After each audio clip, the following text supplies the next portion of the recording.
Donkey Kong Minecart Madness is a one-of-a-kind roller coaster. Well, a two-of-a-kind if we're being specific. What makes it unique? The gimmick of illusion. Illusion that you can jump between roller coaster tracks, kind of like those edited videos you see online, but actually real. Unfortunately, real life is much more boring than what we see online, and there's a perfectly rational explanation for the video game-like jumping effect. Minecart Madness may be unique, but is it any good? Gimmicky rides have a tendency to be, well, a little gimmicky, shallow, lacking. This one? Well, you know what? I'll take it. It's pretty good. Okay, so first up, I'm talking about the version of Minecart Madness over at Universal Studios Japan in Osaka, Japan. It's the original version of the ride and opened back in December of 2024. However, it's nearly identical to the one at Epic Universe in Orlando, USA. The Japanese version debuted as part of a whole new area of the park, Donkey Kong Country, a voyage into the lush green jungle where our friend Donkey Kong lives. Look, there he is now! Donkey Kong Country is an expansion of the relatively new Super Nintendo World area, which itself was the first theme park area in the world themed to Nintendo characters. It is a vibe, I can tell you that. Minecart Madness is located around the sides of Donkey Kong Country. It's the focal point of the land, appearing in the background of almost every sightline. That's great because it provides the area with some much needed energy. Seeing the trains constantly whiz around the track makes it feel more lively, more thrilling, more real. In the same way that Super Mario Land would be very dull if nothing moved. I will say that the two themed lands are quite different, despite both being Nintendo themed.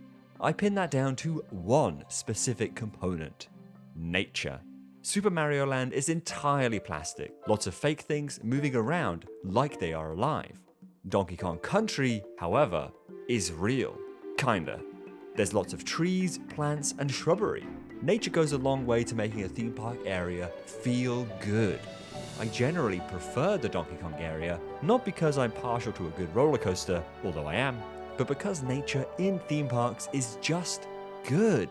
It makes areas feel less chaotic, more authentic, and slightly more relaxing.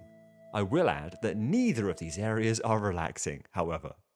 Anyway, the roller coaster. We've got to start with the elephant in the room. Unless you pay to avoid the queue, like I did, tut-tut, you're going to be waiting a good while for this ride. Not only because Universal Studios Japan is very busy, not only because the Japanese have a superhuman tolerance for queuing that far outstrips every other nation in the world. I mean, a 30-minute queue for white chocolate flavored popcorn? Really? But because the capacity, the amount of people who can ride every hour, is not good. No bueno. Look, to Universal's credit, a new ride vehicle appears on the track every 13 seconds. That's a ridiculous frequency for a roller coaster. The problem is, each ride vehicle is small, just 4 riders. 13 seconds leads to about 280 vehicles per hour, meaning roughly 1,120 people can ride Minecart Madness every hour. For context, Flying Dinosaur, the main roller coaster at the park, has a capacity of approximately 1,440 people per hour, nearly 30% larger, meaning 30% more park guests per hour. The main problem isn't that Flying Dinosaur has a larger capacity, but that it's a thrill coaster. Minecart Madness is a family coaster, a ride suitable, you guessed it, for the whole family. Put simply, it just can't handle the crowds it gets. Universal knows this, that's the trade-off they paid. Reduced capacity to gain a unique and interesting roller coaster. They could have easily solved the problem by chaining 2 carts together, creating a longer vehicle. That, however, would degrade the experience, so you wouldn't be able to see the track properly. The capacity is bad, so the quality of the gimmick can be maintained. A reasonable trade-off, but a hard pill to swallow. Let's talk about that gimmick. What makes Minecart Madness unique is how it rides. Most roller coasters ride on top of the track, others ride below it, and some ride to the side. Minecart Madness rides above the track, but from a distance. Quite a distance.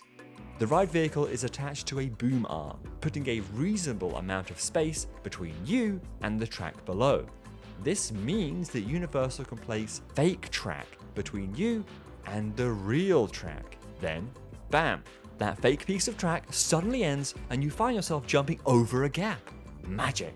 In reality, the real track continues on below, making sure you land firmly back on the track, the fake track. It's a neat system, but does the effect actually work? You know what? Yes, to an extent. From off-ride, it is cool, but you can see the real track quite easily. On-ride, however, you're moving at some speed. That makes it much harder to see the real track. So, when you do jump, or even move from side to side, the effect actually makes your brain think, at least for a second. There aren't that many trick track elements, I guess so it doesn't get repetitive quickly, but they are fun. One consequence of this boom arm setup is smoothness. Minecart Madness is not the smoothest roller coaster. It's not rough by any means. It is a little chaotic. Chaotic in a good way, as any minecart should be. The comfy lap bar and seat combination mitigates any problems completely. While riding, I had zero thoughts about roughness, nor did my wife, who likes roller coasters a lot less than I do.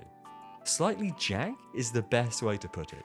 Going around the turns feels strange because you're positioned so far away from the track.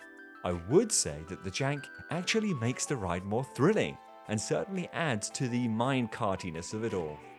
Talking of thrilling, I found it to be more thrilling than I would have expected. Look, I fear people will go in with the wrong mindset.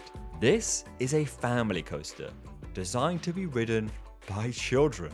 It is not meant to be intense, it's meant to be fun. With that being said, it picked up much more speed than I would have guessed. I'd suspect that the small trains make you feel more exposed, making it seem faster in comparison. It's not always fast, evidently, but it certainly isn't slow. In terms of the wider layout, there ain't much of it. The layout is pretty short. It's essentially two halves, each being the exact same combination of elements.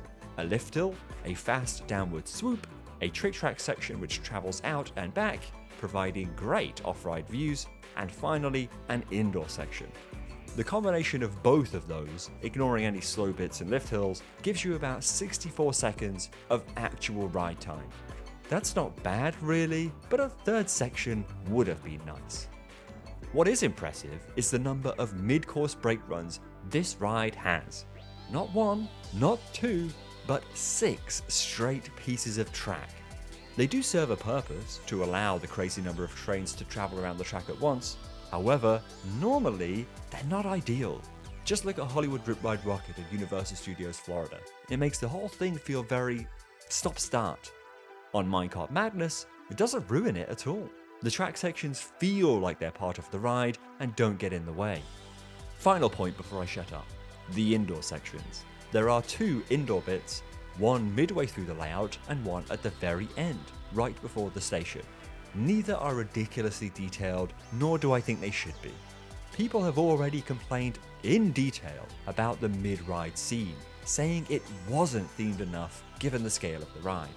I raise you this. How can you possibly take on board intricate theming when you're jumping left and right from track to track? You can't. It doesn't need to be meticulously themed because you're moving at speed through the scene. There's just no time to absorb everything. If the train slowed down much more, then maybe, but you begin to ruin the pacing. When you're actually on the ride, what you see works fine. I can see why people have complained, however, if all you've seen are images or videos of it online. Okay, so to wrap it up, Donkey Kong Minecart Madness is a family coaster with one single big gimmick. It uses that gimmick well, and more importantly, the gimmick, perhaps rather surprisingly, actually works. I do think they could have leaned into it more with added trick track sections, but that could have quickly become too repetitive. Here's the real question though. Is the gimmick worth it? Well, I'm not really sure. Honestly, it's hard to justify such a long queue for it. I do wonder whether an even more themed normal family coaster would have been a better all-round ride. Minecart Madness, however, is not your average family coaster. It is one of a kind, well, two of a kind, which means it can exist alongside other family coasters within the park without a problem. That's great news for Epic Universe, given Hiccup's Wing Gliders, that's the How to Train Your Dragon roller coaster.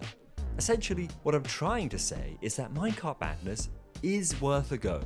It will barely ever be worth the ridiculous queue, but it has to be done just for the novelty alone. And when you think about it, that was Universal's plan all along. Thank you for watching, subscribe if you enjoyed it, and I'll see you all next time.